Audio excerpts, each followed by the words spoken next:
Doa agar dunia datang kepada kita melutut dengan hinanya. Ramai orang nak murah rezeki dan kaya suka amal doa yang ada fadilat macam ni kan. Fadilat tu perkara gaib, bukan benda yang boleh direka sesuka hati.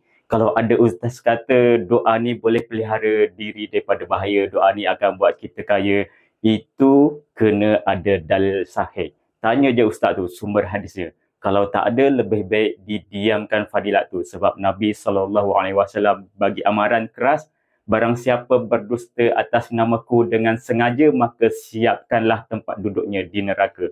Hadis sahih riwayat Imam Al-Bukhari dan Muslim. Maknanya kita tak boleh kaitkan sesuatu fadilat dengan Nabi SAW tanpa bukti. Nak amal doa tu silakan. Ia harus atas umumnya amalan doa.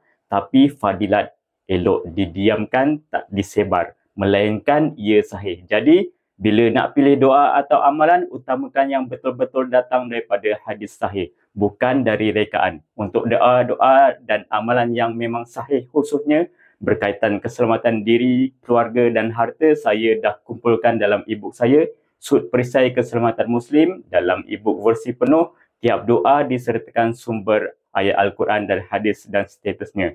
Nak yang percuma pun boleh, cuma dah diringkaskan, tak sertakan sumbernya, tapi sebenarnya ia sudah disemak sahih atau tak. Klik link di bio untuk dapatkannya.